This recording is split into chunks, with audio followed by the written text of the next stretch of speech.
श्री दुर्गा सप्तशती 11वां अध्याय। भाषा हिंदी। देवताओं का देवी की स्तुति करना और देवी का देवताओं को वरदान देना। महर्षि मेधा कहते हैं, दैत्य के मारे जाने पर इंद्रादि देवता अग्नि की आगे करके कात्यायनी देवी की स्तुति करने लगे। उस समय अभीष्ट की प्राप्ति के कारण उनके मुख खिले हुए थे। देवताओं ने कहा, हे शरणागतों के दुख दूर करने वाली देवी, तुम प्रसन्न हो। हे संपूर्ण जगत की माता, तुम प्रसन्न हो। विश्वेश्वरी, तुम विश्व की रक्षा करो, क्योंकि तुम इस चर और अचर की ईश्वरी हो।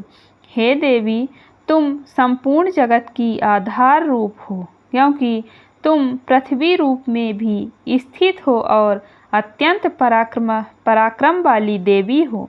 तुम विष्णु की शक्ति हो और विश्व की बीज परम माया हो, और तुमने ही इस संपूर्ण जगत को मोहित कर रखा है।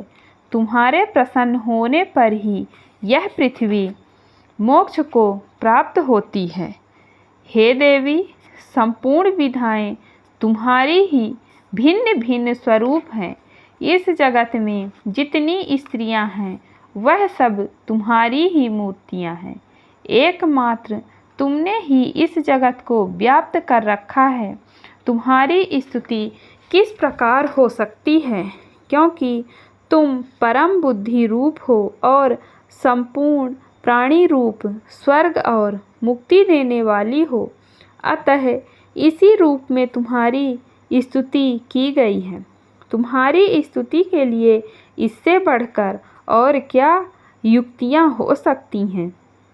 संपूर्ण जनों के हृदय में बुद्धि रूप होकर निवास करने वाली, स्वर्ग तथा मोक्ष प्रदान करने वाली, हे नारायणी देवी, तुमको नमस्कार है। कला, काष्ठा आदि रूप से अवस्थाओं को परिवर्तन की ओर ले जाने वाली तथा प्राणियों का अंत करने वाली नारायणी, तुमको नमस्कार है। हे नारायणी, संपूर्ण मंगलों के मंगल रूप वाली, हे शिवे, हे संपूर्ण प्रयोजनों को सिद्ध करने वाली, हे शरणागत वत्सल 3 नेत्रों वाली गौरी, तुमको नमस्कार है। सृष्टि स्थित तथा संसार की शक्तिभूता सनातनी देवी, गुणों का आधार तथा सर्व सुखमयी नारायणी, तुमको नमस्कार है। हे शरण में आए हुए शरणागतों, दीन दुखियों की रक्षा में तत्पर, संपूर्ण पीड़ाओं को हरने वाली, हे नारायणी, तुमको नमस्कार है। हे नारायणी, तुम ब्राह्मणी का रूप धारण करके हंसों से जुते हुए विमान पर बैठती हो तथा कुश से अभिमंत्रित जल छिड़कती रहती हो। तुम्हें नमस्कार है। महेश्वरी रूप से त्रिशूल, चंद्रमा और सर्पों को धारण करने वाली, हे महावृषभ वाहन वाली नारायणी, तुम्हें नमस्कार है। मोरों तथा कुक्कुटों से घिरी रहने वाली महाशक्ति को धारण करने वाली, हे कौमारी रूपधारिणी निष्पाप नारायणी, तुम्हें नमस्कार है। हे शंख चक्र गदा और शर्ग धनुष रूप आयुधों को धारण करने वाली वैष्णवी शक्ति रूपा नारायणी, तुम हम पर प्रसन्न हो, तुम्हें नमस्कार है। हे दांतों पर पृथ्वी धारण करने वाली बाराह रूपनी कल्याणमयी नारायणी, तुम्हें नमस्कार है। हे उग्र नरसिंह रूप से दैत्यों को मारने वाली, त्रिभुवन की रक्षा में संलग्न रहने वाली नारायणी, तुम्हें नमस्कार है। हे मस्तक पर किरीट और हाथ में महावज्र धारण करने वाली, सहस्त्र नेत्रों के कारण उज्ज्वल वृत्रासुर के प्राण हरने वाली इंद्रिय शक्ति, हे नारायणी, तुम्हें नमस्कार है। हे शिवदूती स्वरूप से दैत्यों के महामद को नष्ट करने वाली, हे घोर रूप वाली, हे महाशब्द वाली, हे नारायणी, तुम्हें नमस्कार है। दाढ़ों के कारण विकराल मुख वाली, मुंडमाला से विभूषित मुंड मर्दनी, चामुंडा रूपा नारायणी, तुम्हें नमस्कार है। हे लक्ष्मी, लज्जा, महाविद्या, श्रद्धा, पुष्टि, स्वधा, ध्रुवा, महारात्रि तथा महाविद्या रूपा नारायणी, तुमको नमस्कार है। हे मेधा सरस्वती, सर्वोत्कृष्ट ऐश्वर रूपिणी पार्वती, महाकाली, नियंता तथा ईशा रूपिणी नारायणी, तुम्हें नमस्कार है। हे सर्वस्वरूप सर्वेश्वरी, सर्वशक्ति युक्त देवी, हमारी भय से रक्षा करो, तुम्हें नमस्कार है। हे कात्यायनी, तीनों नेत्रों से भूषित यह तेरा सौम्य मुख सब तरह के डरों से हमारी रक्षा करें, तुम्हें नमस्कार है। हे भद्रकाली, ज्वालाओं के समान भयंकर, अति उग्र एवं संपूर्ण असुरों को नष्ट करने वाला तुम्हारा त्रिशूल हमें भयों से बचावे, तुमको नमस्कार है। हे देवी, जो अपने शब्द से इस जगत को पूरित करके दैत्यों के तेज को नष्ट करता है, वह आपका घंटा इस प्रकार हमारी रक्षा करे जैसे कि माता अपने पुत्रों की रक्षा करती है। हे चंडिके, असुरों के रक्त और चर्बी से चर्चित जो आपकी तलवार है, वह हमारा मंगल करे, हम तुमको नमस्कार करते हैं। हे देवी, तुम जब प्रसन्न होती हो तो संपूर्ण रोगों को नष्ट कर देती हो, और जब रुष्ट हो जाती हो तो संपूर्ण वंचित कामनाओं को नष्ट कर देती हो, और जो मनुष्य तुम्हारी शरण में जाते हैं उन पर कभी विपत्ति नहीं आती, बल्कि तुम्हारी शरण में गए हुए मनुष्य दूसरों को आश्रय देने योग्य हो जाते हैं। अनेक रूपों से बहुत प्रकार की मूर्तियों को धारण करके इन धर्मद्रोही असुरों का तुमने संहार किया है, वह तुम्हारे सिवा और कौन कर सकता था।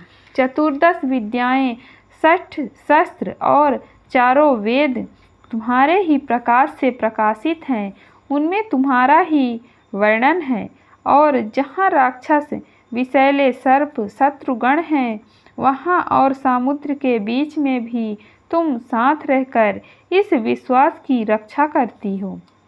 हे विश्वेश्वरी, तुम विश्व का पालन करने वाली विश्व रूपा हो, इसलिए संपूर्ण विश्व को धारण करती हो। इसीलिए ब्रह्मा विष्णु महेश की भी वंदनीय हो। जो भक्ति पूर्वक तुमको नमस्कार करते हैं, वह विश्व को आश्रय देने वाले बन जाते हैं। हे देवी, तुम प्रसन्न हो और असुरों को मारकर जिस प्रकार हमारी रक्षा की है, ऐसे ही हमारे शत्रुओं से सदा हमारी रक्षा करती रहो। संपूर्ण जगत के पाप नष्ट कर दो और पापों तथा उनके फल स्वरूप होने वाली महामारी आदि बड़े बड़े उपद्रवों को शीघ्र ही दूर कर दो। विश्व की पीड़ा को हारने वाली देवी, शरण में पड़े हुओं पर प्रसन्न हो। त्रिलोक निवासियों की पूजनीय परमेश्वरी, हम लोगों को वरदान दो। देवी ने कहा, हे देवताओं, मैं तुमको वर देने के लिए तैयार हूँ। आपकी जैसी इच्छा हो वैसा वर मांग लो, मैं तुमको दूंगी। देवताओं ने कहा, हे सर्वेश्वरी, त्रिलोकी के निवासियों की समस्त पीड़ाओं को तुम इसी प्रकार हारती रहो और हमारे शत्रुओं को इसी प्रकार नष्ट करती रहो। देवी ने कहा, वैवस्वत मनवांतर के 28वें युग में 2 और महा असुर शुंभ और निशुंभ उत्पन्न होंगे। उस समय मैं नंद गोप के घर से यशोदा के गर्भ से उत्पन्न होकर विंध्याचल पर्वत पर शुंभ और निशुंभ का संहार करूंगी। फिर अत्यंत भयंकर रूप से पृथ्वी पर अवतीर्ण होकर मैं वैप्राचीनित नामक दानवों का नाश करूंगी। उन भयंकर महाअसुरों को भक्षण करते समय मेरे दांत अनार के पुष्प के समान लाल होंगे। इसके पश्चात स्वर्ग में देवता और पृथ्वी पर मनुष्य मेरी स्तुति करते हुए मुझे रक्त दंतिका कहेंगे। फिर जब मैं 100 वर्षों तक वर्षा न होगी तो मैं ऋषियों के स्तुति करने पर आयोनिज नाम से प्रकट होऊंगी और अपने 100 नेत्रों से ऋषियों की ओर देखूंगी। अतः मनुष्य शताक्षी नाम से मेरा कीर्तन करेंगे। उसी समय मैं अपने शरीर से उत्पन्न हुए प्राणों की रक्षा करने वाले शाकों द्वारा सब प्राणियों का पालन करूंगी और तब इस पृथ्वी पर शाकांबरी के नाम से विख्यात होंगी। और इसी अवतार में मैं दुर्ग नामक महाअसुर का वध करूंगी और इससे मैं दुर्गा देवी के नाम से प्रसिद्ध होंगी। इसके पश्चात जब मैं भयानक रूप धारण करके हिमालय निवासी ऋषियों महर्षियों की रक्षा करूंगी, तब भीमा देवी के नाम से मेरी ख्याति होगी। और जब फिर अरुण नामक असुर तीनों लोकों को पीड़ित करेगा, तब मैं असांख्य भ्रमरों का रूप धारण करके उस महादैत्य का वध करूंगी। तब स्वर्ग में देवता और मृत्युलोक में मनुष्य मेरी स्तुति करते हुए मुझे भ्रामरी नाम से पुकारेंगे। इस प्रकार जब जब पृथ्वी राक्षसों से पीड़ित होगी, तब तब मैं अवतरित होकर शत्रुओं का नाश करूंगी।